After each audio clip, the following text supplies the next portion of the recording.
SR shopping mall తో సంక్రాంతి లక్ష్మి మీ ఇంటికి పండగ కళ సరికొత్త కలెక్షన్స్ మీకోసం ఎస్ఆర్ షాపింగ్ మాల్ అందరికీ సంక్రాంతి శుభాకాంక్షలు. Welcome to Suman T. నేను ప్రభు. రాత్రి రాజా సాబ్ సినిమా చూడటం జరిగింది. రివ్యూ చెప్పాలి. అలాగే ఒక సినిమాకి రివ్యూ ఇటువంటి మామూలుగా నేను జనరల్ గా పాటించే పద్ధతి ఏంటంటే ఒక యాంకర్ ఎదురుగా కూర్చొని ఆ సినిమాకు సంబంధించినటువంటి వివరాలు విశేషాలు అడుగుతుంటే సినిమా చూసి వచ్చిన వ్యక్తి దాంట్లో మంచి చెడ్డలను విశ్లేషించుకుంటూ 4 మంచి మాటలు మాట్లాడటం.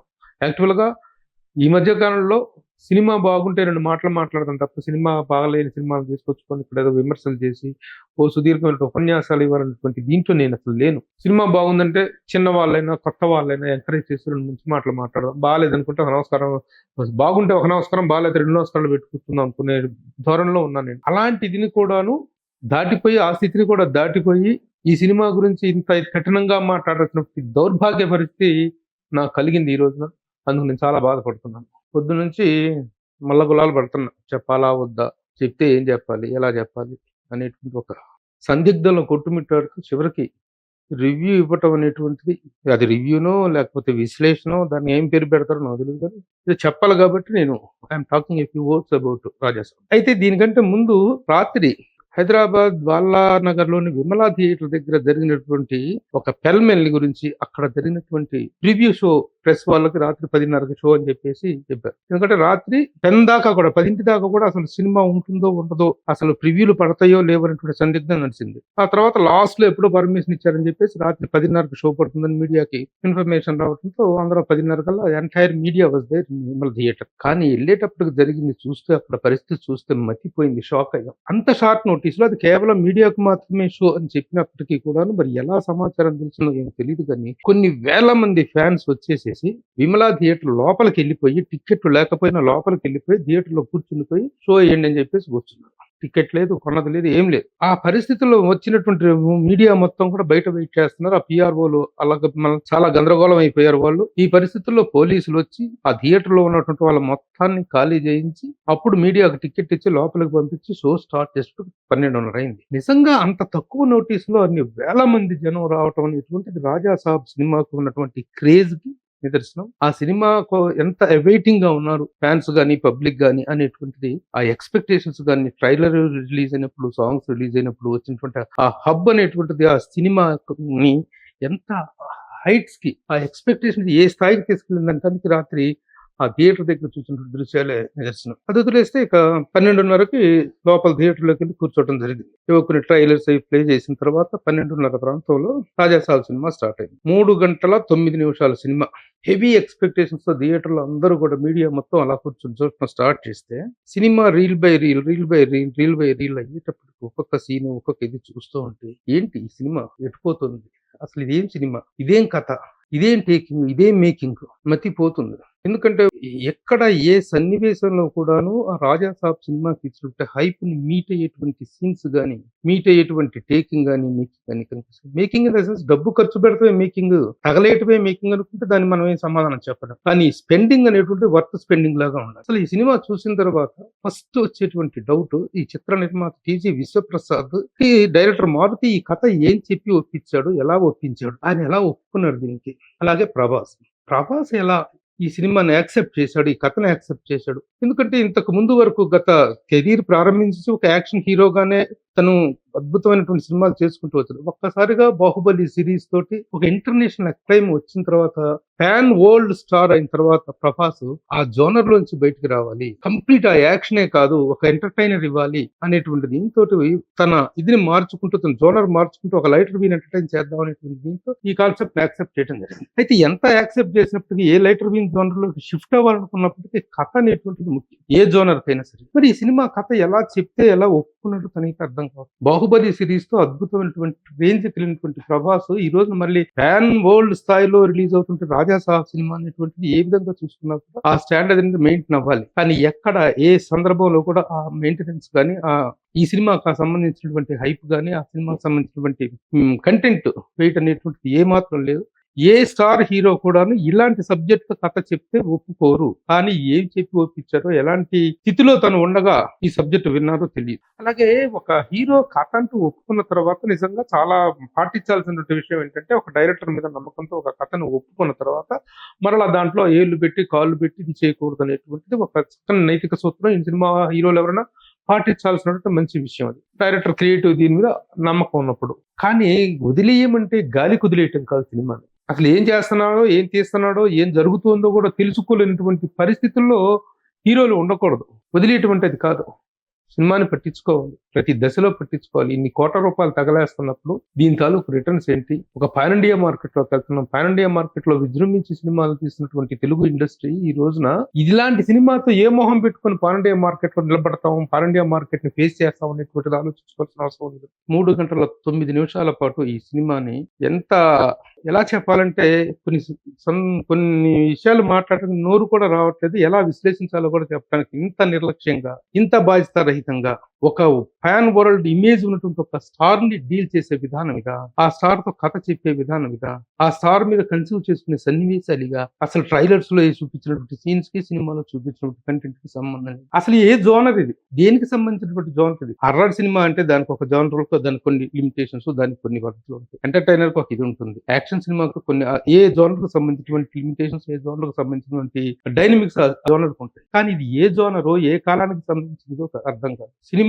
3 గంటల సేపు చూస్తూ ఫ్యాన్స్ గాని, ప్రేక్షకులు గాని, మిగతా వాళ్ళు గాని ఏంటి అసలు ఇలాంటి సినిమా చూస్తున్నామేంటి, ఇలాంటి సినిమా కూడా ఇన్ని కోట్లు ఖర్చు పెట్టి 3 సంవత్సరాల టయాన్ని వెచ్చించి ఇంత దారుణమైన సినిమా ఎలా యాక్సెప్ట్ చేశారు? Maruthi what a wonderful director. ఎలాంటి షీర్ ఎంటర్టైన్స్ ఇచ్చాడు అతను. బలెబలే మగాడు పోయి గాని, పండగ గాని, ఈ సినిమాల్లో ఎంత చక్కని హ్యూమర్ ని ఎంత చక్కగా పండించాడు అతను. అలాంటి నిజంగా ఎంటర్టైన్మెంట్ జోనర్ ని చాలా అద్భుతంగా హ్యాండిల్ చేయగలిగిన డైరెక్టర్ పేరుంటుంటే మారుతి ఈ సినిమాని ఇంత దారుణంగా హ్యాండిల్ చేయడం ఏంటి అనేటువంటి తలుచుకుంటే నిజంగా బాధ వేస్తుంది. ఎవరైనా పగబడితే ఇలాంటి సినిమాలు తీస్తారేమో అనిపిస్తుంది తప్ప, ఒక నిజంగా రెగ్యులర్ మేకర్ గానీ, రెగ్యులర్ డైరెక్టర్ గానీ, రెగ్యులర్ గా ఫిలిం ఇండస్ట్రీలో ఉన్నటువంటి వాళ్ళు ఎవరు ఇలాంటి సినిమాని ఇంత నిర్లక్ష్యంగా తీయరు అనేటువంటి మాత్రం సుస్పష్టం. ఏ కోణంలో చూసుకున్నా, ఫైట్స్ చూసుకున్నా, డాన్సులు చూసుకున్నా, డబ్బు తగలేయటం తప్ప. అలాగే ఒక స్టార్ కాంబినేషన్ సెట్ అయితే ఇక ఆ సెట్ అయింది కదా, కాంబినేషన్ సెట్ అవటమే మేకింగ్ అనుకుంటే చాలా తప్పది. ఒక స్టారు, ఒక డైరెక్టర్ కాంబినేషన్ సెట్ అయినప్పుడు ఈ రోజున పరిస్థితి ఎలా ఉందంటే, ఆ స్టారు, హీరో, డైరెక్టర్ ఇద్దరు ఒకటైపోతే నిర్మాత అలా తాలూకు షిట్ ఎత్తేటప్పుడు ఒకటి కావాలి. అదే సినిమా అవుతుంది, అదే మేకర్ అవుతున్నాడు. ఇది కాదు, నిర్మాత అనేటువంటి ఒక నిర్మాణాత్మక పాత్ర ఉండాలి. నిర్మాత అనేవాడు దాంట్లో ఒక ప్రాక్టికల్ గా దాంట్లో ఇన్వాల్వ్ అవ్వగలగాలి. అలాంటి పరిస్థితుల్లో సినిమా మేకింగ్ అవుతుంది, వాళ్ళని మేకర్స్ అంటాం. కానీ ఇదెక్కడి దౌర్భాగ్యం, ఇదెక్కడి కర్మ? ఇదేనా సినిమాలో తీసే పద్ధతి, నిర్మించే పద్ధతి? నిర్మాణ విలువలు గొప్పగా ఉన్నాయంటే తగలేసిన కోట్లు తెర మీద కనిపిస్తుంటే అర్థం పర్థం లేని సీన్స్ తో ఈ సినిమాలో హీరో ఇంట్రడక్షన్ సాంగ్ ఒకటి ఉంటుంది. దారుణం. అసలు ఎందుకు ఖర్చు పెట్టారో ఆ ఖర్చులు ఏంటో, అదే కాకుండా హీరో డ్రెస్సులు ఏంటో, ఆ సాంగ్స్ లో చేసినటువంటి లొకేషన్స్ కానీ everything is ruthless spending. A ruthless spending, A irresponsible spending is not the making అనేది చాలా గొప్ప పదం. ఇక ఆర్టిస్టుల సెలక్షన్ విషయానికి వస్తే సినిమా మొత్తం కథ చెప్పడానికి కూడా ఏం లేదడ. ఒక నాయనమ్మ, మానవుడు, ఆ నాయనమ్మకి మతిమరుపు. ఆవిడ ఒకప్పుడు గొప్పగా పెరిగినటువంటి ఒక ఆస్థానంలో పెరిగినటువంటి ఆస్థానాధీశురాలు. ఆవిడ ఒక మాంత్రికుడు, ఒక శుద్ర విద్యలు ప్రాక్టీస్ చేసిన ఒక పెదవది చేతిలో పడి వాడి భార్యగా వెళ్తుంది. అక్కడి నుంచి ఏం జరిగిందో ఆవిడని మోసగించి ఆ డబ్బు, ఆ ధనాన్ని తీసుకుని వెళ్ళిపోయి ఎక్కడో మరసాపురం అడవుల్లో పెద్ద కోటలో ఉంటాంట. వాడు ధన పిసేచంట. డబ్బులు, కోట్ల రూపాయల ధనరాశులు, కోట్ల డబ్బులు వేసుకుని అక్కడ వాడు ఉంటా అంట. వాడికి అసలు వాడు మనిషిగా పుట్టిన దగ్గర నుంచి చచ్చిన తర్వాత కూడా ఆ ధనరాశులు, ఆ వ్యామోహం ఏందో, అసలు కథ ఏందో అసలు అర్థమైసావు. అసలు ఇలాంటి స్టోరీ ఎలా కన్సీవ్ అవుతుంది అనేది అర్థమైసావు. సరే, ఇక మా నాయనమ్మ మనవడు, నాయనమ్మ సినిమా అంతా ఇదే గోల.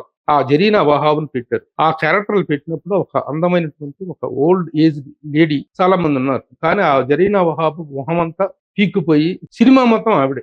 అసలు అదేం రాంగ్ సెలక్షన్ అర్థం కాదు. మిగతా ఆర్టిస్టులు చాలా మంది కూడా రాంగ్ సెలక్షన్ చాలా ఉన్నాయి. ఇక వదిలేస్తే ఇక ముగ్గురు హీరోయిన్లతో చేయించినటువంటి ఒక మీనింగ్లెస్ రొమాన్స్, మీనింగ్లెస్ ఫ్లర్టింగ్స్. ఇక కామెడీకి వచ్చేస్తే ఆ ప్రభాస్ సీను అలాగే సప్తగిరి తమిళ యాక్టర్ గణేష్ వీళ్ళ మీద ట్రై చేసిన కామెడీ ఏ మాత్రం పనలేదు. అసలు ఇది ఏ జోనరు ఏ టైం కు సంబంధించిన సినిమా కూడా అర్థం కాదు. ఆ కోట అది అట్మాస్ఫియర్ అంతా చూస్తేనేమో ఎప్పుడో 80s 16th 17th సెంచురీ లాంటి ఇదిలాగా అనిపిస్తుంది. ఇప్పుడు చూస్తేనేమో మొత్తం సెల్ ఫోన్ గిలిపోతే అది అప్పటి ఆ ఫ్లాష్ బ్యాక్ అనేటువంటి దానికి అంతా ఒక 25-30 సంవత్సరాలు. ఇతను పెరిగిన నానమ్మ అంటే ఇతను పెరిగినటువంటి దానికి అంత 15-20 సంవత్సరాలు, ఒక 30 సంవత్సరాల టైం ల్యాబ్స్ ఉంటుంది. ఆ నానమ్మ అంటే కొన్ని 40 ఏళ్ళ సౌండ్. ఆ 40 ఏళ్ళ నాటికి ఆ వాతావరణం ఉండదు. ఆ సంస్థానాలు లేవు, ఇది లేవు, ఆడావుడి లేదు. దీన్ని పట్టుకొని మా ప్రభాస్ వింటేజ్ లుక్ లో కనిపించాడని చెప్పి పాపం అభిమానులు కొంతమంది పిచ్చిగా వింటేజ్ లుక్ అంటే ఎప్పటితో ఒక 60-70 సంవత్సరాల నాటి లేక 100 సంవత్సరాల నాటి 200 సంవత్సరాల నాటి ఒక కథను తీసుకొని దాంట్లోకి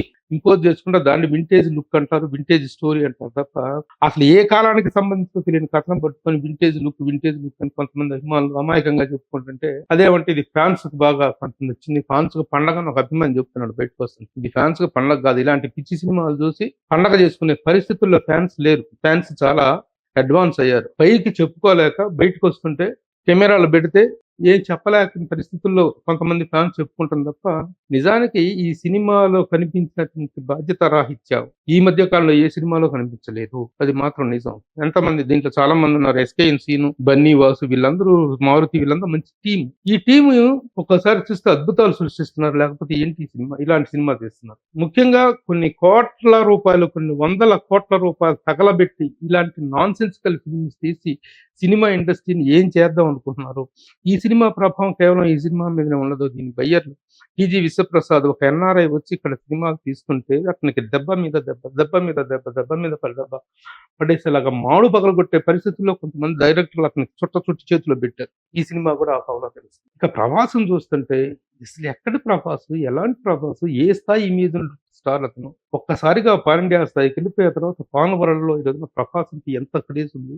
అలాంటి ఒక స్టార్ తో ఒక కాంబినేషన్ దొరికితే మారుతి లాంటి డైరెక్టర్ అద్భుతంగా తీస్తాడు. తనకి సరైన స్టార్ దొరకపోవటం వల్లనే సరైనటువంటి ఇది రాలేదు, కానీ తనకు దొరికితే అద్భుతంగా తీస్తాడు అనుకున్నటువంటి ఎక్స్పెక్టేషన్స్ నమ్మకం ఉన్నటువంటి పరిస్థితుల్లో మారుతి ఇలా చేయటం ఏంటి అసలు? ఇలాంటి పిచ్చి సినిమా తీయటం ఏంటి అసలు? దీన్ని పిచ్చి సినిమా అంటా నేను. ఇంకేమైనా ఏ పేరు పెట్టినా తక్కువ. దీన్ని దారుణం. ఇంకేం చెప్పాలి సినిమా గురించి? అన్ని లాంగ్వేజ్ లో. ఎందుకంటే ఒక పాన్ ఇండియా సినిమా వెళ్ళి అద్భుత విజయాన్ని సాధిస్తే, ముఖ్యంగా తెలుగులో బాహుబలి సిరీస్ కానీ మిగతా సినిమాలన్నీ వెళ్ళి పుష్ప దాని కథాంశం మీద కొంత కాంట్రవర్సీ ఉండొచ్చేమో, కానీ సక్సెస్ విషయంలో పుష్ప 1 and 2 అద్భుతాలు సృష్టించి అద్భుతమైన పేరు తీసుకొచ్చినట్టు సినిమాలో. అంటే తెలుగు మేకర్స్ ఇండస్ట్రీ మొత్తం, ఇండియన్ ఫిల్మ్ ఇండస్ట్రీ మొత్తం తెలుగు మేకర్స్ వైపు తల తిప్పి చూసేలాగా, తెలుగు డైరెక్టర్స్ ని మేకర్స్ వైపు తల తిప్పి చూసేలాగా చేసినటువంటి సినిమాలు అవి. అలాంటి సినిమా పరిస్థితుల్లో ఈ రోజు తల దించుకునేలాంటి ఒక పాన్ ఇండియా సినిమా తోటి మారుతి ఈ సినిమాను రూపొందించడం అనేటువంటి చాలా బాధాకరం. మారుతి మిత్రమా, ఏమైంది నీకు? ఏమయ్యాడు నీలో డైరెక్టర్? ఎలాంటి సినిమా నుంచి కెరీర్ స్టార్ట్ చేసావు? బూత్ డైరెక్టర్ అనేటువంటి పేరులో నుంచి మెల్లిమెల్లిగా ఒక్కొక్క విజయం, ఒక్కొక్క మెట్టు ఎక్కుతూ ఒక నిర్మాతగా, ఒక మేకర్ గా, ఒక డైరెక్టర్ గా అద్భుత విజయాల వైపు వెళ్తున్నాడు. నీకు ఇలాంటి సినిమా ఏంటంటే ఏ సినిమాకైనా ఒక విశ్లేషణ ఉంటుంది. ఈ సినిమాలో ఈ సన్నివేశాలు ఇలా, ఈ సీన్స్ ఇలా ఉన్నాయి, ఇది ఇలా ఉంది అనేటువంటి ఒక విశ్లేషణ కానీ, ఒక డిస్కషన్ కానీ ఉంటుంది. ఈ సినిమాలో అలాంటి అవకాశం కూడా లేదు. ప్రతి సన్నివేశం, ప్రతి తీసుకున్నది ఒక పిచ్చి కథ. అసలు ఏంటి ఆ సన్నివేశాలు ఏంటి? ఎలా కన్సీవ్ చేసుకున్నారు మీరు? ఇంత దారుణమైనటువంటి సినిమా తీయనటువంటి ఎలా అనిపించింది మీకు? మధ్యలో అయినా ఒకసారి రివ్యూ చేసుకోవాల్సిన అవసరం లేదా? ఇక ప్రభాస్ వ్యక్తిగతంగా చేసుకోవాల్సినటువంటి హెచ్చరిక ఏంటంటే, అద్భుతమైన ఇమేజ్.